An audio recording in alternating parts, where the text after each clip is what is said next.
বাংলাদেশের মৌলবাদীরা রংপুরের গাইবান্ধায় সনাতনী হিন্দুদের একটা 81 ফুট নির্মীয়মান রাম মূর্তি ভেঙে ফেলার হুমকি দিচ্ছে। মৌলবাদীরা বলছে যে 90% সংখ্যাগরিষ্ঠ মুসলিমের দেশে হিন্দু দেবতার মূর্তি তারা করতে দেবে না। আর এই মূর্তি ভাঙার হুমকিকে কেন্দ্র করেই হাজার হাজার সনাতনী হিন্দু রাস্তায় নেমে এসেছে।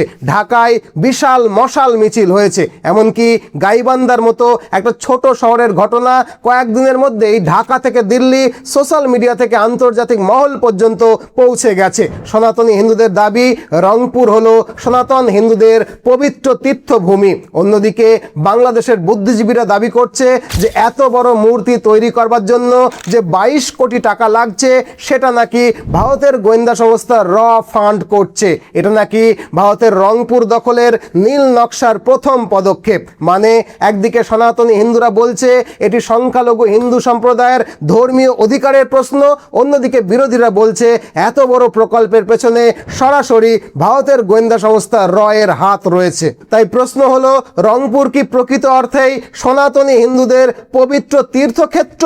রংপুর কি সত্যিই হিন্দু ভূমি? রংপুরের কোথায় তৈরি হচ্ছিল এই 81 ফুট রাম মূর্তি? কারা এই প্রকল্প শুরু করেছিলেন? আর 22 কোটি টাকার মতো এত বড় অঙ্কের টাকা কোথা থেকে আসছিল? এর পেছনে কি সত্যি ভারতের হাত রয়েছে? যদি না থাকে তাহলে কেন এর বিরোধিতা শুরু হলো? প্রশাসন কি পদক্ষেপ নিল? গাইবান্ধা থেকে ঢাকা পর্যন্ত কিভাবে ছড়িয়ে পড়ল সনাতনী হিন্দুদের এই বিক্ষোভ আন্দোলন? আর সর্বোপরি বাংলাদেশের ধর্মনিরপেক্ষ সংবিধান এই বিষয়ে আসলে কি বলছে? আজকের এই ভিডিওটাতে আমরা এই সব কটা প্রশ্নের উত্তর, মহাভারতের শ্লোক, অর্জুন এবং চিত্রাঙ্গদার বিয়ে এবং রংপুরে তাদের অবস্থান করার প্রামাণ্য ইতিহাস, মা কামাখ্যা এবং কালিকা পুরাণের তথ্য, রংপুরের প্রাচীন হিন্দু ইতিহাস এবং বাংলাদেশের বর্তমান ধর্মনিরপেক্ষ সংবিধানের নিরিখে জানব। তাই আজকের ভিডিওটা হিন্দু ভূমি রংপুরকে নিয়ে একটা গভীর বিশ্লেষণ হতে যাচ্ছে। আশা করব শুরু থেকে শেষ অবধি একটু ধৈর্য নিয়ে দেখবেন। তো চলুন শুরু থেকে শুরু করি। তবে তার আগে একটা 1 মিনিটের বিরতি। আশা করি সহানুভূতির সঙ্গে বিষয়টা বিবেচনা করবেন। দেখুন, আমাদের একটা প্রতিষ্ঠান আছে মিশন MBBS কলকাতা, যারা দীর্ঘ 10 বছর ধরে সাধ্যের মধ্যে খরচে রাশিয়া, জর্জিয়া, উজবেকিস্তানের মতো বিদেশের মেডিকেল কলেজগুলো থেকে MBBS পাশ করিয়ে আনছে। বিদেশের মেডিকেল কলেজে অ্যাডমিশন, অ্যাকোমোডেশন, ভিসা প্রসেসিং, যদি দরকার হয় ব্যাংক লোন, কারেন্সি এক্সচেঞ্জ, এমনকি মেডিকেল কলেজ পর্যন্ত পৌঁছে দেওয়ার সব ব্যবস্থা আমরাই করি। এক কথায় বিদেশ থেকে MBBS করার ক্ষেত্রে যা যা সাপোর্ট লাগে তার সব কিছুই আমরা মানে মিশন MBBS কলকাতা আপনাকে প্রোভাইড করব। তাই আপনার ছেলে বা মেয়ে যদি ফ্রেশার্স হয় বা ড্রপার্স হয় তাহলে আমাদেরকে এই ফোন নাম্বারে ফোন করে বিস্তারিত জানতে পারেন, অথবা একটা অ্যাপয়েন্টমেন্ট ফিক্স করে আমাদের কলকাতা অফিসে এসেও কথা বলতে পারেন। কলকাতার অফিসে এলে আপনার সঙ্গে আমার দেখা হবে। তো চলুন এবার মূল আলোচনায় ফিরি। দেখুন, প্রথমেই জেনে নেওয়া যাক যে গাইবান্ধা কোথায়। গাইবান্ধা হলো বাংলাদেশের উত্তরাঞ্চলের রংপুর বিভাগের একটা জেলা। আর এই জেলার পলাশবাড়ি উপজেলার কোমরপুর এলাকায় অবস্থিত শ্রী শ্রী রাধা গোবিন্দ ও কালী মন্দির প্রাঙ্গণেই নির্মাণ করা হচ্ছিল আলোচিত 81 ফুট উচ্চতার রাম মূর্তি। রাজধানী ঢাকা থেকে প্রায় 270 কিলোমিটার দূরে অবস্থিত এই এলাকাটা মূলত একটা গ্রামীণ জনপদ। তবে বাংলাদেশি মুসলমানদের অত্যাচার, নিপীড়ন, নির্যাতন এবং উৎপীড়ন বিতরণকে সহ্য করেও এখানে উল্লেখযোগ্য সংখ্যক মানে প্রায় 10% হিন্দু সম্প্রদায়ের মানুষ এখনো বাস করে। এখানে একটা কথা বলে রাখি যে রংপুর এই জায়গাটার নাম কিন্তু সংস্কৃত শব্দ রঙ্গপুরম থেকে এসেছে, যার অর্থ আনন্দের নগর বা উৎসবময় শহর।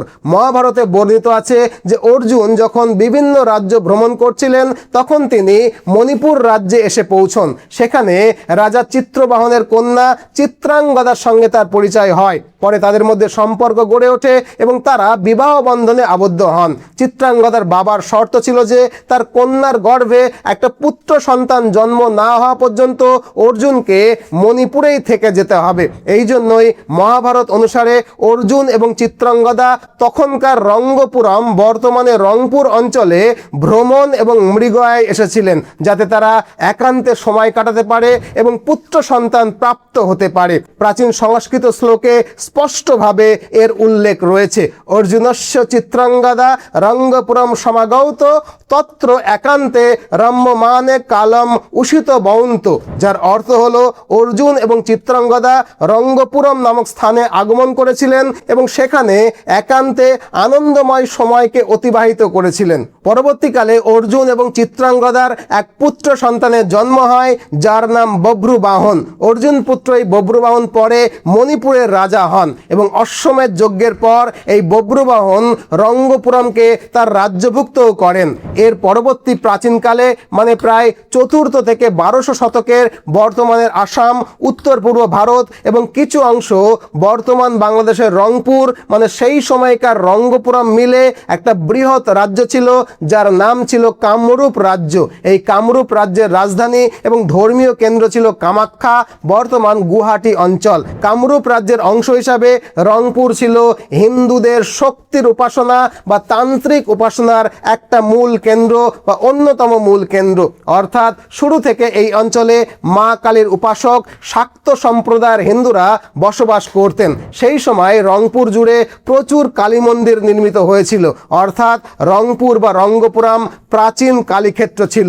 এই পয়েন্টটাকে একটু মনে রাখুন। পরবর্তীকালে 7ম শতকে যখন হর্ষবর্ধন উত্তর ভারতকে শাসন করছেন, সেই সময় কামরূপ রাজ্যের রাজা ছিলেন বিখ্যাত ভাস্কর বর্মন। তখনকার রঙ্গপুরম এবং আজকের রংপুর অঞ্চল যে ভাস্কর বর্মনের কামরূপ রাজ্যের অংশ ছিল, ইতিহাসে তার অনেক প্রামাণ্য নথি রয়েছে।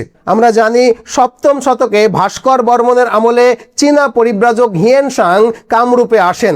বিখ্যাত ভারতীয় ঐতিহাসিক S.L. বড়ুয়ার লেখা বিখ্যাত পুস্তক a comprehensive history of Assam 1995 এডিশনের পেজ নাম্বার 75-এ এই বক্তব্য উদ্ধৃত করা রয়েছে যে he travel from Pundravardhan, crossed a large river and reached Kamrup. The Tang Shu refers to this large river as Kalotu, which undoubtedly means the Karatoya. মানে হিয়েনসাং পুন্ড্রবর্ধন মানে আজকের উত্তরবঙ্গ থেকে এসে একটা বড় নদী পার হয়ে কামরূপে প্রবেশ করেছিলেন এবং চীনা গবেষক টাংশু এই নদীটাকে করতোয়া নদী হিসাবে চিহ্নিত করেছেন। অর্থাৎ 7ম শতকে ঐতিহাসিকভাবে করতোয়া নদী উত্তরবঙ্গের প্রধান নদীগুলোর মধ্যে একটা ছিল এবং বর্তমান রংপুর অঞ্চল করতোয়া নদীর অববাহিকার অন্তর্গত ছিল।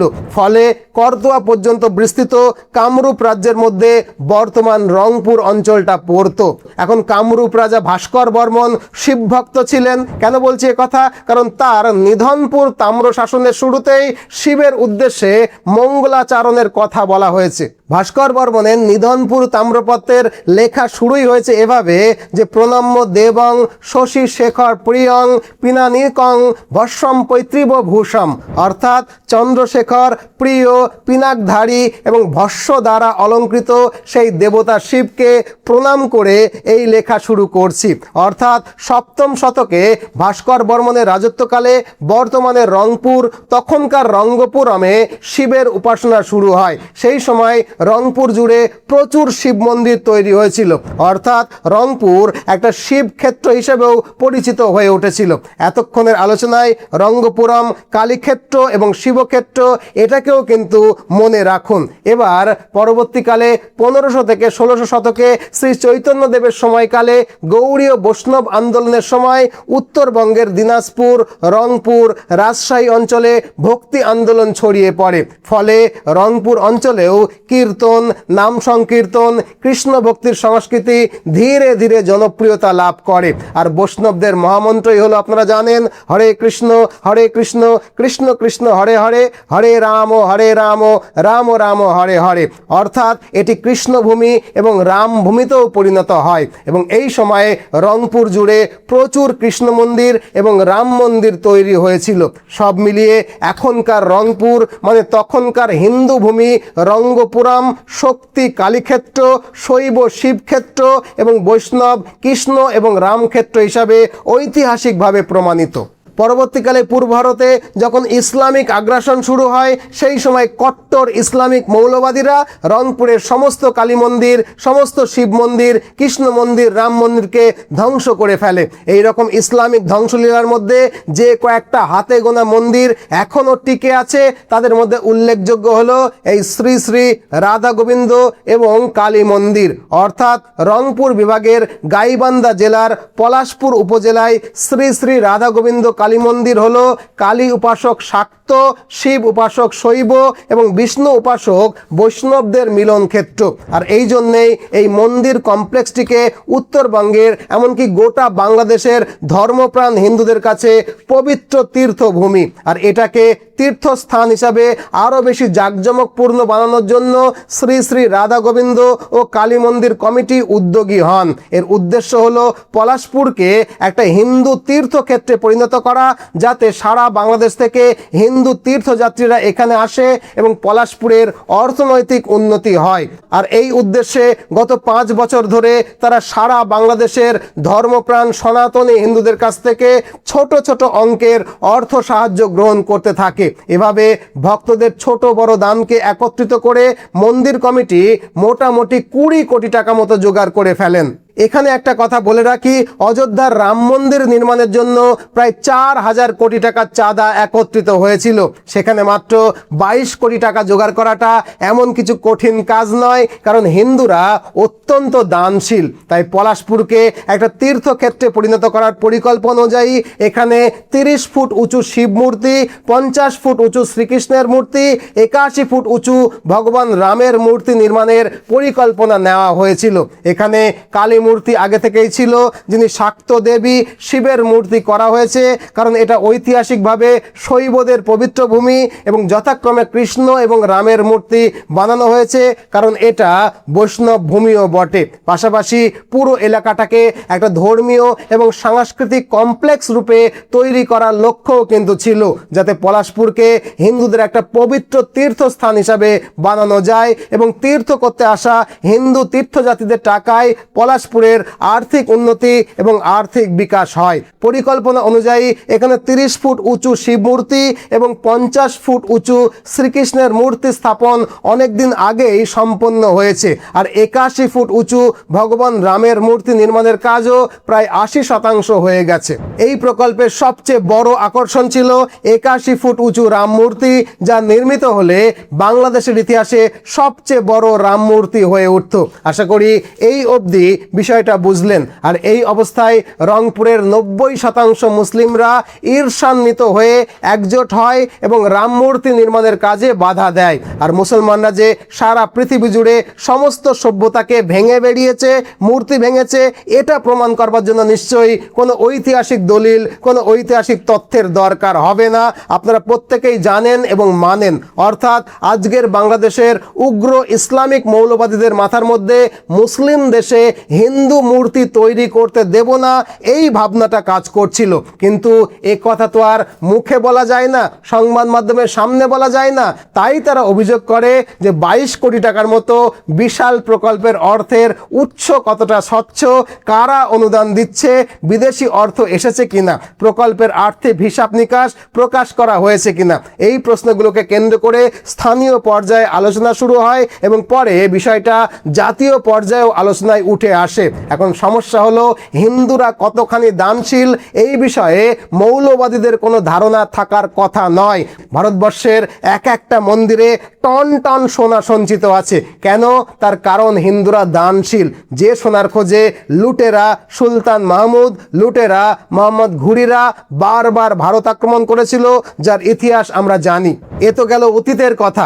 বর্তমান সময়ে অযোধ্যার রাম মন্দির নির্মাণের জন্য আমরা 4000 কোটি টাকা দান পেয়েছিলাম। সেখানে সারা বাংলাদেশের হিন্দুরা মাত্র 22 কোটি টাকা দান করেছে।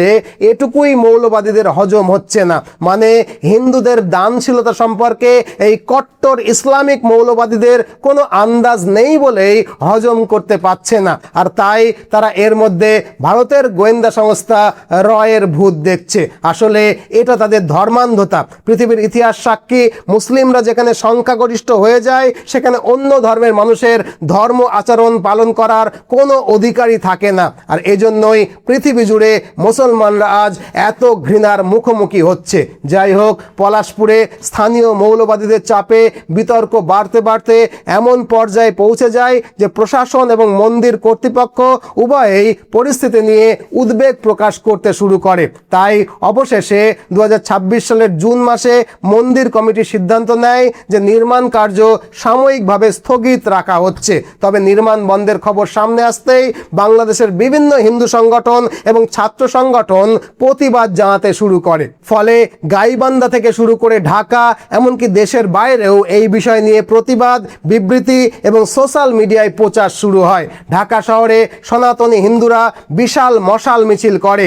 হিন্দু সংগঠনগুলোর পক্ষ থেকে প্রতিবাদ সমাবেশ, মানববন্ধন এবং স্মারকলিপি প্রদানের কর্মসূচিও নেওয়া হয়। প্রতিবাদকারীদের মূল বক্তব্য ছিল রাম মূর্তি প্রকল্পের নিরাপত্তাকে নিশ্চিত করতে হবে, নির্মাণ কার্য পুনরায় চালু করার ব্যবস্থা করতে হবে, সংখ্যালঘুদের ধর্মীয় অধিকারের সুরক্ষাকে নিশ্চিত করতে হবে এবং কোনো গোষ্ঠীর চাপের মুখে এই প্রকল্পকে বন্ধ করা যাবে না। আর অন্যদিকে বাংলাদেশের মুসলমান আলেমরা তাদের ধর্মীয় সভায় বারবার বলতে থাকে যে 90% মুসলমানের দেশে তারা রাম মূর্তিকে বানাতে দেবে না। এখন এই আলেমরা কোনো যুক্তির তো ধার ধারে না। এই আলেমরা বাংলাদেশের সংবিধানকে তো মানে না, কারণ বাংলাদেশের সংবিধানে ধর্মনিরপেক্ষতা বা সেকুলারিজমকে রাষ্ট্রের মৌলিক নীতি হিসাবে উল্লেখ করা রয়েছে। বাংলাদেশের সংবিধানের প্রস্তাবনায় বলা রয়েছে যে মুক্তিযুদ্ধকে অনুপ্রাণিত করা আদর্শগুলোর মধ্যে জাতীয়তাবাদ, সমাজতন্ত্র, গণতন্ত্র এবং ধর্মনিরপেক্ষতা সংবিধানের মৌলিক ভিত্তি। আবার বাংলাদেশের সংবিধানের অনুচ্ছেদ 8 ক্লজ 1-এ বলা রয়েছে যে জাতীয়তাবাদ, সমাজতন্ত্র, গণতন্ত্র এবং ধর্মনিরপেক্ষতা এই নীতিসমূহ রাষ্ট্র পরিচালনার মূল নীতি হিসাবে পরিগণিত হবে।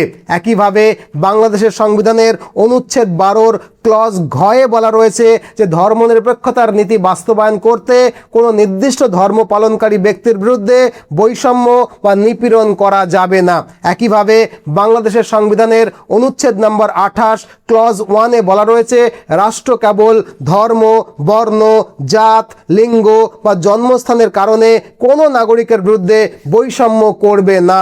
আবার অনুচ্ছেদ 41-এ বলা রয়েছে প্রত্যেক নাগরিকের ধর্ম পালন, প্রচার এবং অনুশীলনের স্বাধীনতা রয়েছে।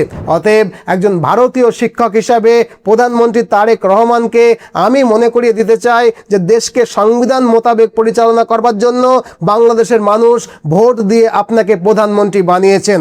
অতএব আপনার দায়িত্ব দেশে সংবিধানের শাসনকে প্রতিষ্ঠা করা। আর যদি মৌলবাদী আলেমদের কথা মতো আপনিও এটা মনে করেন যে 90% মুসলমানের দেশ বাংলাদেশে কোনো হিন্দু দেবতার মূর্তি বানানো যাবে না, তাহলে আমরা আপনাকে কয়েকটা ইতিবাচক উদাহরণ দিই।